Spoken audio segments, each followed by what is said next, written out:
Postmortem ரிப்போர்ட்டே postmortem ரிப்போர்ட்டானு தெரியல. இந்த மாதிரி எத்தனை பெண்கள் ஒவ்வொரு நாளும் நம்ம காவு வாங்கிட்டே போறோம் தெரியும். இதை பார்க்கும் போதே தெரியுது. அது எப்படி நீ உடம்புல உள்காயங்களோ வெளிக்காயங்களோ இல்லைன்னு போஸ்ட்மார்ட்டம்ல மென்ஷன் ஆயிருக்கு. ஒல்லியா இப்படி இருக்கக்கூடிய பொண்ணு நல்லா உப்பி போய் உடம்பு ஃபுல்லா உப்பி போய் எடுக்கிறாங்க. ஆனா அதுல என்ன ஒரு பெரிய கேள்விக்குறினா, இப்ப நம்ம என்ன அவங்க வீட்டுக்கே போன் பண்ணி பேசுவோம், என்ன சொல்றாங்கன்னு கேட்போம். மூச்சு திணறல், மூச்சு இழைப்பு, குரட்டையால் அவதியா? நுரையீரலை ஆரோக்கியமானதாக்கி எளிதாக சுவாசித்திடுங்கள். தங்கம் 24x7 ஆஸ்துமா சிகிச்சை நாமக்கல் மற்றும் கான்பூர்.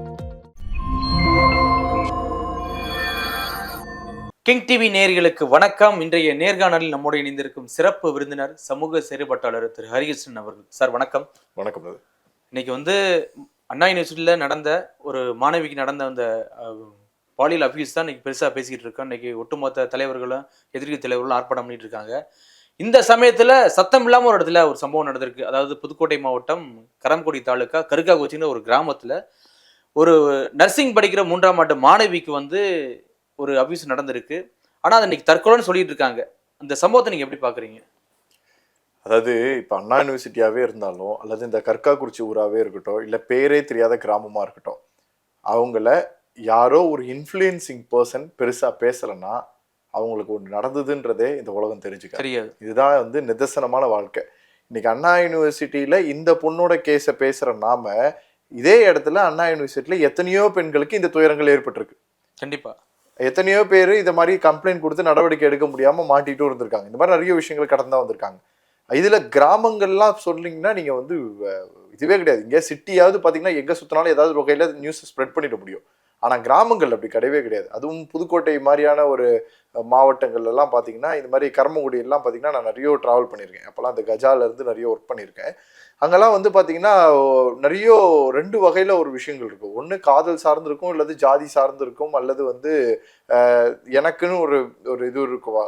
நம்ம தான் அந்த விஷயத்தை நம்ம விட்டு கொடுக்கக்கூடாது, நமக்கு எதுவும் தப்பாக இருக்காது அப்படின்ற அந்த ஒரு விஷயமும் இருக்கிறதுல நிறைய பேர் பாதிக்கப்படுறதும் இருக்கு. ஸோ அதில் இந்த பொண்ணு பொதுவாக பார்த்தீங்கன்னா காலேஜ் படிச்சுட்டு இருக்க, நர்சிங் படிச்சுட்டு இருக்க ஒரு பொண்ணு. கிறிஸ்மஸ் அன்னைக்கு நம்ம எல்லாருமே அன்னைக்கு ஒரு பெரிய ஒரு வெளிச்சம் கிடைக்கும்னு நான் வாழ்ந்துட்டு இருக்கக்கூடிய அந்த நேரத்துல அப்பா அம்மாவோட சந்தோஷமா பேசிக்கிட்டு சாயங்காலம் 7 மணி வரைக்கும் பேசிட்டு இருந்த பொண்ணு 7:20 போன் அட்டன் பண்ணல. வீட்டில் தான் இருக்கு, போன் அட்டன் பண்ணல. அப்பா அம்மாவும் 8 மணிக்கு வீட்டுக்கு வந்துட்டு பாக்குறாங்க, அந்த பொண்ணு இல்லை. சரி பக்கத்துல எங்கேயாவது போயிருக்கோன்னு தேடுறாங்க, தேடி எல்லா இடத்துலையும் பாக்குறாங்க, இல்லை. ஃப்ரெண்ட்ஸுக்கு கூப்பிடுறாங்க, காணோம். எல்லா இடத்தையும் பாக்குறாங்க. அன்னைக்கு நைட்டு ஆயிடுச்சு, நைட்டு ஃபுல்லா வரவே இல்லை. அவங்களும் சரி ஓகே, ஏதோ பக்கத்துல ஃப்ரெண்டு வீட்ல எங்கேயோ இருக்கு போல இருக்கு அப்படின்னு சொல்லிட்டு அடுத்த நாள் காலையில இருந்து தேடுறாங்க, பொண்ணு கிடைக்கல. 25ஆம் தேதி சாயங்காலம் அப்பாவோட அம்மாவோட 7 மணிக்கு பேசிட்டு இருந்த பொண்ணு 8 மணிக்கு அப்புறமா தொடர்பு இல்லாம போனது. அதாவது 7:30 மணிலேருந்து 8 மணிக்கு தொடர்பு இல்லாம போனது. 27ஆம் தேதி, அதாவது அடுத்த நாளைக்கும் அதுக்கு அடுத்த நாள் காலையில யாரோ ஒருத்தரால கண்டுபிடிக்கப்பட்டு அங்க இருக்காங்கன்றது தெரிஞ்சு அந்த வீட்டில் இருக்கிறவங்க எல்லாம் பார்த்து அந்த பொண்ணை மீட்டெடுக்க போகும்போது கிட்டத்தட்ட ஒரு ஒரு நம்ம ஸ்டாண்டு பார்க்குற மாதிரி ஒல்லியா இப்படி இருக்கக்கூடிய பொண்ணு இப்படி நல்லா உப்பி போய் உடம்பு ஃபுல்லா உப்பி போய் எடுக்கிறாங்க. ஆனா அதுல என்ன ஒரு பெரிய கேள்விக்குறினா, அது கிணத்துலேருந்து எடுத்தாங்கல்ல, அந்த கிணத்துலயே ஒரு வாலி போற அளவுக்கு தான் தண்ணி இருக்குமா. அதோட தண்ணியோட டெப்தே மேக்ஸிமம் 4-5 அடி தான் இருக்கும். சுத்தி ஓப்பனா இருக்கு. அந்த கிணறோட போட்டோ வீடியோ பாத்தீங்கன்னா தெரியும். அப்படியே சுத்தி ஓப்பனா இருக்கு. எங்க பட்டாலுமே அப்படியே அடிதான் படும். டைரக்டா அதுவும் அந்த சென்டர்ல இருக்கு. எப்படின்னா யூஸ்வலி ஒரு கிணறு இப்படி ஸ்ட்ரெயிட்டா போகுதுன்னா, இந்த கிணறு இந்த ஸ்ட்ரெயிட்ல வருது, அதுக்கப்புறம் ஒரு பாக்ஸ் போய் இங்க இடத்துல ஒரு ரவுண்ட் வருது. இந்த ரவுண்டுக்குள்ள அந்த பொண்ணு எடுத்திருக்காங்க. சின்ன ஒரு குழிக்குள்ள தான் தண்ணி இருக்கு. குழிக்குள்ள நீ எங்கேயாவது குதிச்சா கூட குழிக்குள்ள குதிக்க முடியாது. நீங்க ஸ்போர்ட்ஸ் பிளேயர் இல்ல. ஆமா, கரெக்டா குழியை பார்த்து பண்ற அளவுக்குலாம் கிடையாது. எங்க பட்டாலும் அடி எங்கேயாவது ஒரு இடத்துல பட்டு சைட்ல தான் விழுமே தவிர குழிக்குள்ள இருந்து எடுத்திருக்காங்க. குழிக்குள்ள இருந்து எடுத்த பொண்ணு வெறும் உடல் உப்பி போயிருந்தா பரவாயில்ல, முகத்துல இருந்து இந்த பக்கம் ஃபுல்லா ரத்தம்.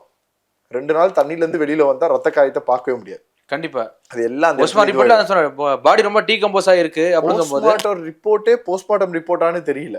அவங்களா ஒரு இது போஸ்ட்மார்ட்டம் பண்ணாங்களானே தெரியல. எனக்கு தெரிஞ்சு டைரக்டா ஒரு லெட்டர் கொடுத்தா மாதிரி தான் இருந்தது தவிர பெருசா வேற எதுவுமே கிடையாது. அந்த பொண்ணுக்கு அங்க இருந்து இந்த இடத்துல ஏதோ ஒரு ஓட்ட மாதிரி இருக்கு, ஒரு ரத்தம் வரக்கூடிய ஒரு ஓட்ட மாதிரி இருக்கு. இந்த இடங்கள்லாம் ஒரு ரத்த காயங்கள் இருக்கு. இது ஒன்று முன்னாடியே அந்த பொண்ணு மர்டர் பண்ண பொண்ணை மர்டர் பண்ணது தெரியக்கூடாதுன்றதுக்காக இப்போ கிணத்துல இருந்து தள்ளனா எப்படி அடிபடுமோ அந்த அடிபடுறதை காட்டணுன்றதுக்காகவே ஒரு செட்டப்பை கிரியேட் பண்ணி அதுக்கப்புறமா அந்த கிணத்துல தூக்கி போட்டாங்களோ, அதுவும் ஸ்ட்ரெயிட்டா தூக்கி போட்டிருக்க வழி இல்ல, எடுத்துட்டு வந்து இறக்கி தான் போட்டுட்டு போயிருக்கோம் அப்படின்ற மாதிரி தான் அந்த இது பார்க்கப்படுது. இன்னைக்கு வரைக்கும் அந்த அப்பாவும் அம்மாவும் அந்த பொண்ணோட உடம்ப வீட்டுக்கு வாங்காம ஹாஸ்பிட்டல்லே இருக்கு. புதுக்கோட்டை ஜிஹெச் தன்னோட பொண்ணோட இறுதி இது கூட பண்ணாம இந்த கேஸ்ல இருக்கக்கூடிய எதா இருந்தாலும் நியாயங்கள் கிடைக்கணும், இது வந்து கலைக்கப்படக்கூடாதுன்றதுக்காக புதுக்கோட்டை மெடிக்கல் ஹாஸ்பிட்டல்லே வச்சு பார்த்துக்கிட்டு இருக்காங்க. அப்படின்னா இதற்கு நாம பேசாம இருக்கிறது தான் காரணம்னு நினைக்கிறேன். வெறும் அண்ணா யூனிவர்சிட்டியை மட்டும் பேசிட்டு, எந்த பெண்ணா இருந்தாலும் பெண்ணா பெண்ணு தானே, அது என்ன நீ அண்ணா யூனிவர்சிட்டி ஒரு பெண்ணுக்கு மட்டும் ஒரு நியாயம், இந்த பெண்ணுக்கு ஒரு நியாயம் இல்லை? அண்ணா யூனிவர்சிட்டி பெண்ணாவது உனக்கு வந்து வெளியில சொல்லி கம்ப்ளைண்ட் கொள்றதுக்கு முடிஞ்சிருச்சு, இந்த பொண்ணுக்கு கம்ப்ளைண்ட் கொடுக்க முடியல. அப்ப இங்கதான் நம்ம கண்டுபிடிக்க வேண்டிய மர்ம முடிச்சுகள் இன்னும் அதிகமா இருக்கு. இந்த மாதிரி எத்தனை பெண்கள் ஒவ்வொரு நாளும் நம்ம காவு வாங்கிட்டே இருக்க போறோம்னு தெரியல. இப்ப இதுல வந்து பாத்தீங்கன்னா இந்த பொண்ணு தற்கொலை தான் பண்ணிச்சு அப்படின்னு சொல்லி டிக்ளேர் பண்ணிருக்காங்க. போஸ்ட்மார்ட்டம் ரிப்போர்ட்லயும் வந்திருக்கு. தற்கொலை பண்ணா கூட இப்ப 25ஆம் தேதி நைட்டு காணாம போறாங்க, 26 தேடுறாங்க. திரும்ப அதே கிணத்துல வந்து வித காவல்துறை தரப்பு இல்ல அக்கம் பக்கத்துல ஒரு கிணத்துல தேடுங்க அப்படின்னு சொல்றாங்க. எல்லாம் தேடி பார்த்தா எங்கேயும் காணா. சரி, தற்கொலை பண்ணி இருக்குன்றது எதை வச்சு சொல்றீங்க? லெட்டர் எதை எழுதி வச்சிருக்கா? கிடையாது. அப்புறம் தற்கொலைனாலே அதானே. போஸ்ட்மார்ட்டம் ரிப்போர்ட் அதான் வேற, தற்கொலை வேற. ஒருத்தவங்க சூசைட் பண்ணிக்க போறாங்கன்னா எல்லாரும் வீட்டுல இருக்கக்கூடிய இடத்துல ஒரு இடத்துல சூசைட் பண்றாங்கன்னா அது சூசைடுன்னு சொல்லலாம். அதை தாண்டி எந்த ஒரு லெட்டரும் எழுதி வைக்கல, எந்த ஒரு எவிடன்ஸும் இல்ல, எதுவுமே சொல்லாம ஒருத்தவங்க இறந்து கிடக்குறாங்கன்னா எப்படி நீங்க கிணத்துல குதிச்சு செத்து போயிருக்கு, தற்கொலை பண்ணிக்கிச்சு? யார் பார்த்தா? ஒரு விஷயத்த தற்கொலையோ ஒரு கொலையோ தற்கொலையோ அது எப்படி இன்னொருத்தர் முடிவு பண்ண முடியும்னு நான் கேட்கிறேன். முதல்ல அந்த பொண்ணு வந்து செக்ஷுவலா துன்புறுத்தப்பட்டிருக்கான்றது தெரியுமா? அந்த பொண்ணுக்கு என்ன நடந்திருக்கு? இப்படி இந்த அடியை நம்ம பார்க்கும்போது தெரியுது, அந்த போட்டோவை பார்க்கும்போது தெரியுது. நம்ம இந்த வீடியோவில் இன்சர்ட் பண்ண போறோம், பார்க்குற ஆடியன்ஸ்க்கு தெரியும், பார்க்கும்போதே தெரியுது. அது எப்படி நீ வந்து உடம்புல வந்து உள்காயங்களோ வெளிக்காயங்களோ இல்லைன்னு போஸ்ட்மார்ட்டம்ல மென்ஷன் ஆயிருக்கும்? அப்ப என்ன இன்ஃப்ளூயன்சிங் அங்க நடந்திருக்கு? இப்ப உள்காயம் வெளிக்காயம் இல்லைன்னா எப்படி ரத்தம் வரும்? ரத்தம் வரும், அதான் சொல்றேன்.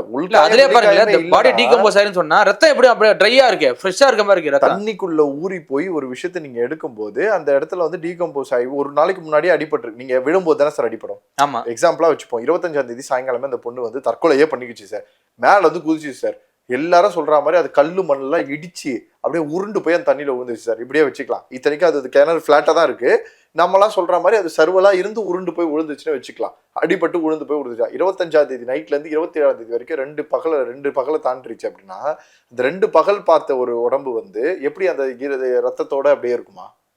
அந்த ரத்தம் வந்து ஊறி போகாம உறைஞ்சு போகாம அப்படியே இருக்குமா? அப்ப ஏதோ முன்னாடியே நடக்கப்பட்டு அதற்கப்புறமா ஏதோ ஒரு இடத்துல இருந்து பண்றதுக்காக ஒரு ரத்தத்தையோ வர வைக்கிறதுக்காகவோ ஏதோ ஒரு விஷயங்கள் பண்ண மாதிரி தான் ஒரு விஷயத்தை யோசிக்க முடியுது.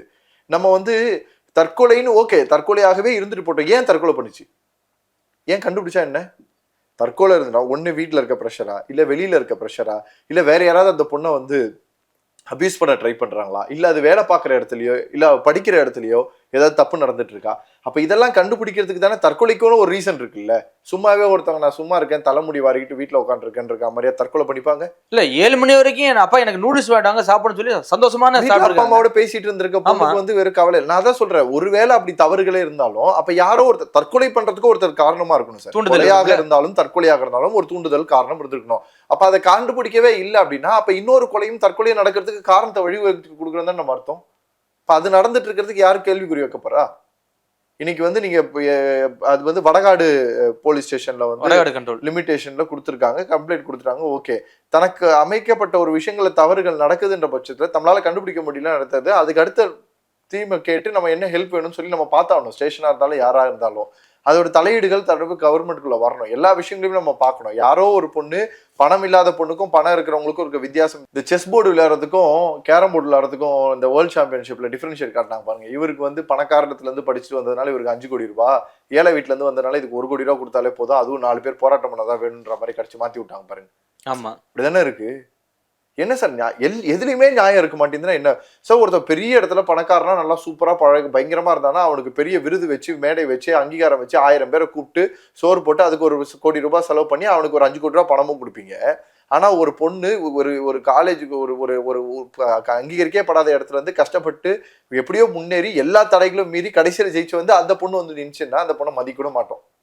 அப்படித்தானே இருக்கு. இப்படித்தானே நியாயங்கள் போயிட்டே இருந்துச்சுன்னா அப்ப எந்த இடத்துல யாருக்கு தான் சார் உண்மை கிடைக்கும்? யாரை நம்பி யாரு போவாங்க? இல்ல, நான் வந்து நேரடியா ஸ்பாட்டுக்கு போனேன். அப்ப ஜிஹெச்ல போயிட்டு நான் எடுக்கும்போது அவங்க தரப்பு என்ன சொல்றாங்கன்னா, ஒன்றும் இல்லை சார், இந்த இது பொண்ணு தற்கொலை பண்ணிக்கிச்சா, ஓகே, 25 நைட்டு 7 மணி என்கிட்ட பேசினாலும் 7:20 ஃபோன் எடுக்கல, அதுலேருந்து காணாம். திரும்ப அடுத்த நாள் போய் கம்ப்ளைண்ட் பண்றேன். அவங்க இப்போ காவல்துறை தரப்பு அக்கா முதலாம் போய் தேடி பாருங்க சொல்றாங்க. எல்லாம் பார்த்துட்டேன், என் வீட்டு பக்கத்துல கிணத்துலையும் பார்த்துட்டேன், பாடி இல்லை, எதுவும் கிடையாது. அடுத்த நாள் காலை 27 காலைல போய் திரும்ப இப்போ பார்க்குறான், பாடி இருக்கு. அப்ப என் பொண்ணு தற்கொலை பண்ணிட்டாலும் அந்த ஒரு நாள் என் பொண்ணு எங்க இருந்தா? அதுதானே கேள்வி சார். இப்ப நம்ம என்ன அவங்க வீட்டுக்கே ஃபோன் பண்ணி பேசுவோம், என்ன சொல்றாங்கன்னு கேட்போம், அவங்க அப்பாவை கிட்டே பேசுவோம். ஏன்னா ஒவ்வொருத்தரோட தகப்பனோட தாயோட வலி சும்மா இல்லை. அவங்க வீட்டுல 3 பிள்ளைங்க, இந்த ஒரு பொம்பளை பிள்ளை, இன்னொரு பொம்பளை பிள்ளை, இன்னொரு பையன் இருக்கான். 2 பேருக்கான எதிர்காலங்கள் இருக்கு. அதை நோக்கி அவங்க நகரணும். இதுக்குள்ளேயே உட்காந்துட்டு இருக்க முடியாது. முதல் பொண்ணு இறந்ததே இவ்வளவு தூரம் என்ன இறக்கத்துக்கா படிக்க வச்சாங்க, இல்ல இறக்கத்துக்கா வாழ வச்சாங்க, இல்ல இறக்கத்துக்கா 20 வருஷம் 22 வருஷம் அந்த பொண்ணை கட்டி எல்லாத்தையும் இது பண்ணி பார்த்துருப்பாங்க. நிச்சயதார்த்தம் கிட்ட முடிஞ்சிருச்சா சார்? இன்னொரு 4-5 மாசத்தை கல்யாணம் பண்ற அளவுக்கு அந்த பொண்ணு இருந்திருக்கு. பட் என்ன சொல்றாங்கன்னா, அந்த ஊரை சார்ந்து ஒரு பையனோட பேர் வந்து அதுல அடிப்படுது, மணிகண்டன் அப்படின்னு ஒரு பையனோட பேர் அடிப்படுது. அந்த பையனும் ஏதோ இதுல பெருசா இன்வால்வ் ஆயிருக்கான் அப்படின்ற ஒரு விஷயத்த சொல்றாங்க. ரெண்டாவது, இங்க பெரிய இன்ஃபுளுன்சிங் இருக்கு, அரசியல் இன்ஃபுளுன்சிங் இருக்கு. இந்த அரசியல் இன்ஃபுளுன்சிங்கால இவங்களால எதுவுமே பண்ண முடியாது. இவங்க கிட்ட இவங்களோட கேஸ்ட் சம்பந்தமா பார்த்தா வெறும் மினிமலைஸ்டு பீப்புள் தான் அங்க இருக்கிறதுனால இவங்களால எதுவுமே பேச்சு கூட எடுத்து கூட வைக்க முடியல அப்படின்ற ஒரு விஷயத்தையும் எடுத்து வைக்கிறாங்க. நான் தான் சொல்றேன், மினிமலைஸ்ட்னா வெறும் 2 பேர் கூட இருந்துட்டு போட்டுமே, பாதிப்புனாலும் இந்த உலகத்துல எல்லாருமே சமம்னு பாக்குறோம். பிறப்பால் அனைவரும் சமம்னு நம்ம பார்க்கக்கூடிய ஊர்ல பாதிப்படைஞ்சா யாரா இருந்தாலும் பாதிப்படைஞ்சா, இவன் பெரியவனா, இவன் பணக்காரனா, இவன் இந்த ஜாதிக்காரனா, இவன் பெரிய ஆளா, அப்படிலாம் யாரையும் பார்க்காதீங்க. அப்ப ஏதோ ஒரு பொண்ணு இறந்துருக்குன்னா இறந்துருக்கிறதுக்கான காரணம் கண்டுபிடிக்க வேண்டியது நம்ம கடமையில இருக்குன்றத நம்ம பார்க்கணும். அதனால எனக்கு தெரிஞ்சு அவங்க வீட்டுல நம்ம பேசுறதா அந்த விஷயத்த நம்ம பார்த்தாலே தெரிய வரும் அப்படின்னு நான் நினைக்கிறேன். இது வந்து ஆனா உண்மையிலேயே இந்த மாதிரி ஒவ்வொரு ஊருங்களையும் கிராமங்களையும் மறைக்கப்பட்ட உண்மைகள் நிறைய இருக்கு. இப்ப இந்த இது வந்து கிங்ஸ்ல இருந்து போய் நம்ம பேசி அவங்கள வந்து இன்டர்வியூ எடுத்து வெளியில கொண்டு வந்தோம். ஒரே முதல் மீடியா, வேற எத்தனை மீடியா வெளில சொன்னாங்கன்னு தெரியல. ஆமா, ஒரே நியூஸை ஒரு நாளைக்கு 1000 வாட்டி போட்ட எந்த மீடியாவும் ஒரே இடத்துல நடந்த ஒரு முக்கியமான நியூஸை வெளில சொல்ல முடியல. அப்படிதான் நம்ம ரொம்ப உடஞ்சு போய் கிடக்குறோம். அப்ப மீடியாக்களே வெளியில வரும்போது கடைசியா இருக்கக்கூடிய ஆயுதம் மனிதர்கள் தான். மனிதர்களாக மக்களாகிய நாம பேசணும். இன்னைக்கு நம்ம ஆண்களுக்காக வேணாலும் குரல் கொடுத்துட்டு தான் இருந்தோம். நாமக்கல்ல நடந்த அந்த பையனுக்கான அநீதிக்கும் 3 பேர் தற்கொலை பண்ணிக்கிட்டதுக்கும் நம்ம கைது தான் கொடுத்தோம். கர்நாடகாவில் இருக்கக்கூடிய பெங்களூர் இருக்க அந்த பையனுக்கான பிரச்சனை வரும்போது நம்ம குரல் தான் கொடுத்துட்டு இருக்கோம். அதே மாதிரிதான் நம்ம கொல்கத்தால நடந்த டாக்டர் கேஸ்னாலும் நம்ம குரல் கொடுத்துட்டு தான் இருக்கோம். அப்ப தமிழ்நாட்டில் இருக்கக்கூடிய ஒரு நர்ஸு கேஸ்னா நம்ம பேச மாட்டோமா என்ன? எதுக்கா இருந்தாலும் பேசக்கூடியதற்காக தான் நம்ம இருந்துட்டு இருக்கோம். நம்ம கண்டிப்பாக பேசும், நியாயம் வாங்கி கொடுத்தே ஆகும். இல்ல இதுல இன்னொரு விஷயம் என்னன்னா, அந்த பொண்ணு பேசின போன் அங்க இருக்கு, செருப்பும் போடல. அந்த பொண்ணு நர்ஸ்னால செருப்பு இல்லாம இங்கே போவாதான். அந்த பிட்வீனுக்காக என்ன நடந்திருக்கு, ஆனா இங்க என் பொண்ணை தூக்கிட்டு போயிட்டு தான் ஏதோ பண்ணிருக்காங்க. நாம இதை என்ன பண்ணலாம்னா, இதோட புகைப்படங்களையும் இதையும் நம்ம வெளிப்படையா விட்டுருவோம். வியூவர்ஸ் பாக்குறாங்கல்ல, அவங்க டிசைட் பண்ணிட்டுமே இது எதுவாக இருக்கட்டும்ட்டுன்னு சொல்லட்டுமே. ஏன்னா எனக்கு தெரியுது சார், பச்சையா நமக்கும் உங்களுக்கும் எனக்கும் தெரியுது, தற்கொலை பண்ணிக்கக்கூடிய இடமா அந்த பொண்ணு தெரியலன்றது தெளிவா தெரியுது. அப்படி இருக்கும்போது எப்படி வந்து தற்கொலைன்னு ஒரு கேஸை முடிக்க முடியும்? அப்படி தற்கொலைன்னு முடிக்கிறது இருந்தா அவங்க கூட்டு போய் நல்லடக்கம் பண்ணி வேலையை பார்த்துட்டு அவங்க பெற்றவங்க பார்த்துட்டு போயிட்டு இருப்பாங்களே, எதுக்கு அந்த உடம்பை இன்னும் வாங்காம இருக்காங்க? ஏன்னா அவங்களுக்கு அவங்க குடும்பத்து மேல இருக்கக்கூடிய கான்ஃபிடென்ட். இப்ப நிறைய பேர் பார்க்கும்போது கேட்டா அவங்க அப்பா அம்மா தான் தப்பு சொல்லிட்டு இருக்காங்க. உண்மையிலேயே அப்படிலாம் ஒரு அப்பா மேல தவறுகள் இருந்திருக்கு அப்படின்னா இவ்வளவு தூரம் அவங்க நம்பிக்கையாங்க நின்று பேசணும் அவசியம் இல்லை. நான் மாட்டுவேன்னு தெரிஞ்சுதான் அன்னைக்கு நைட்டே தெரியாதரமா கூட்டு போய் இறுதி சடங்கு முடிச்சுட்டு போறதுக்கு எவ்வளவு நேரம் இருக்கும் போது? அதெல்லாம் பண்ணாம அந்த பொண்ணுக்கு திருப்பி வச்சு பேசி பொழப்ப விட்டு உட்காந்துருக்காங்கன்னா தன் பெண்ணோட மரணத்திற்கான காயத்தை ஆற வைக்கணுன்றதுக்காக, நியாயத்தை கிடைக்கணுன்றதுக்காக போராடுறாங்க. ஒரு பெண் எப்படி இறந்துருக்குனே தெரியல, ஒரு பெண்ணுக்கு எப்படி இந்த உடம்பு இதுவா இருக்குன்னே தெரியல, ஒரு பெண் 2 நாளா எங்க போயிருக்கானே தெரியல. அப்படி என்ன கம்ப்ளைண்ட் நம்ம கண்டுபிடிச்சிட்டோம்? எவ்வளவு நாள் வந்து அப்ப எந்த ஊர்ல எந்த இடத்துல பெண்களுக்கான பாதுகாப்புகள் அதிகமாயிட்டே இருக்குன்னு நம்ம பேசுறோம். இன்னைக்கு வந்து தாவேகா தலைவர் விஜய் சார் வந்து ஒரு ஸ்டேட்டஸ் போட்டிருக்காரு, இன்று பெண்களுக்கான பாதுகாப்பு வந்து சுத்தமா இருக்கவே மாட்டேங்குது, பெண்கள்னாலே ஒருத்தவங்க யாருமே இது பண்ணிக்கவே மாட்டாங்க அப்படின்னாங்க. எத்தனை தாவேகா தொண்டர்கள் இப்ப போய் புதுக்கோட்டையில இருக்க இந்த பொண்ணுக்காக சப்போர்ட்டா நிக்க போறாங்கன்னு பாக்கலாம். தெரியல, நியூஸே இல்லையே. அதான் சொல்றேன், போறாங்களா பாப்போம். இப்ப பேசுறோம்ல, இனிமே பண்றாங்களா பாப்போம். ஏன்னா அவர் ஓப்பனா சொல்றாரு, பனையூர்ல என்னுடைய தாவேகா இது வந்து எப்பவுமே உங்களுக்காக காத்துக்கிட்டு இருக்கு, எந்த பெண்ணா இருந்தாலும் எதுக்கா இருந்தாலும் துணிஞ்சு நீங்க வாங்க, நான் பாத்துக்கிறேன் அப்படின்னு சொல்லிட்டாரு. போங்க, எல்லாரும் போய் பேசுங்க. நீங்க தான் அடுத்து இப்ப நம்ம அரசியல் ஆக்கப்படாம இருந்ததுன்னு சொல்றோம்ல, அரசியல் ஆக்கப்படும் போதுதான் ஒரு சில விஷயங்கள் பேசப்படுது. நீங்க அண்ணா யூனிவர்சிட்டியோட கேஸ பாரதிய ஜனதா கட்சியின் அண்ணாமலை சார் பேசலன்னா இன்னைக்கு அண்ணா யூனிவர்சிட்டியில ஒரு கேஸ் இருக்குன்றது வெளில தெரிஞ்சிருக்காது. ஒவ்வொருத்தரை பத்தியும் குரல் கொடுப்பதற்கு ஒரு பெரிய நபர்கள் தேவைப்படுறாங்க.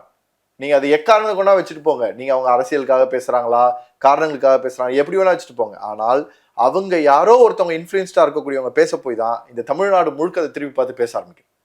அப்ப இந்த மாதிரி ஒவ்வொரு இன்ஃபுளுன்சரையும் நம்ம உள்ள கொண்டு வந்துதான் ஆகணும்.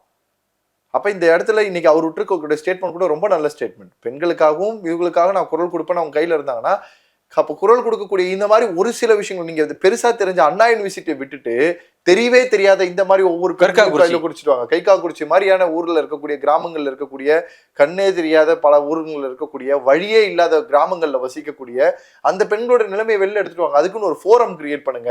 யார் வேணாலும் இங்க எங்க கிட்ட இந்த தகவல்கள் கொடுக்கலான்னு சொல்லுங்க. அந்த தகவல்கள் வரக்கூடியதை போய் உங்க டீம் போய் பரிசீலிக்கட்டும். பரிசீலிக்கக்கூடிய ஒவ்வொரு டீமும் அதோட ரிப்போர்ட் சப்மிட் பண்ணிட்டோன்னே விஜய் சாரே அறிக்கை கொடுக்கட்டும். இந்த இடத்துல இந்த ஊர்ல இது நடந்திருக்குன்னு பிரஸ் ரிலீஸ்லாம் நாங்கெல்லாம் கொடுத்தா எடுத்துக்க மாட்டாங்க சார். அவர் கொடுத்தா சூப்பரா எடுத்து பேசுவாங்க சார். பண்ணட்டும். இதுவே மிகப்பெரிய சமூக பணியா நான் பாக்குறேன். குரல் கொடுக்கறதே இன்னைக்கு வாழ்க்கையில முக்கியமான ஒன்றா இருக்கு சார். இப்ப நான் மட்டும் குரல் கொடுத்தேன்னா என்னைய உடைக்கிடுவாங்க, நீங்க மட்டும் குரல் கொடுத்தீங்கன்னா ஒடிக்கிடுவாங்க, நாளைக்கு இந்த சேனலை ஒடிக்கிடுவாங்க. ஆனால் ஊரே இந்த உலகமே குரல் கொடுக்கும் போது ஒருத்தராலையும் ஒதுக்க முடியாது. இப்ப இன்னைக்கு அண்ணா யூனிவர்சிட்டி மாணவிக்காக பேசுற விஜய் அவர்கள் கற்காக்குறிச்சி சௌமியாக்காக விஜய் பேசுவாரான்னு கேக்குறேன். பேசணும்னு சொல்றேன். பேசுவாரான்றதை விட பேசணும்னு சொல்றேன். அதுதான் நான் என்ன சொல்றேன்னா, கற்காக்குறிச்சி இப்ப தமிழ் இது வரைக்கும் பாடி வாங்கல இல்ல சார். Very simple. தமிழ்நாடு முழுக்க எல்லா இடத்துலயும் உங்களோட ஃபேன்ஸ் இருக்காங்கன்னு சொல்றீங்க. தமிழ்நாடு முழுக்க எல்லா இடத்துலயும் உங்க தொண்டர்கள் இருக்காங்கன்றீங்க. ஒருவேளை அதே கற்காக்குறிச்சியில ஒரே ஒரு விஜய் ஃபேனாவது இருந்தாங்கன்னா அவங்க எந்த ஒரு அரசியல் பின்பலமும் இல்லாமல் ஜாதி பின்பலமும் இல்லாமல் உண்மையான ரசிகராக இருந்தா இதை வெளில கொண்டு வருவாங்க. சரியா? கண்டிப்பா. இதானே எதிர்பார்க்குறீங்க அரசியல்ல? ஆமா, இதானே வேணும். அப்ப அதான் பண்ணணும். அதை விஜய் சார் தான் சொல்லணும்னு அவசியம் இல்லை. பேசுங்க. அதை என் ஊர்ல இந்த மாதிரி நடந்திருக்குன்றத அவன் அந்த மாவட்ட பர்சன் கிட்ட சொல்லணும். ரெஸ்பெக்டிவ் பர்சன் அந்த மாவட்டத்தில் இருக்கக்கூடியவர் இங்க இருக்கக்கூடிய ஸ்டேட் செக்ரட்டரி கிட்ட சொல்லணும். ஸ்டேட் செக்ரட்டரி விஜய் சார் கிட்ட சொல்லணும். அப்ப இந்த மாதிரி விஷயத்தை வெளில கொண்டு வரணும். ஒவ்வொரு விஷயத்தையும் வெளில கொண்டு வாங்க. மக்கள் உங்க பின்னாடி நிற்பாங்க, ஓட்டு தானா வந்துடும். கண்டிப்பா. என்ன நடக்குன்னு பொறுத்து இருந்து பார்ப்போம். மிக்க நன்றி சார். மூச்சு திணறல், மூச்சு இழைப்பு, குரட்டையால் அவதியா, நுரையீரலை ஆரோக்கியமானதாக்கி எளிதாக சுவாசித்திடுங்கள். தங்கம் 24/7 ஆஸ்துமா சிகிச்சை நாமக்கல் மற்றும் கான்பூர்.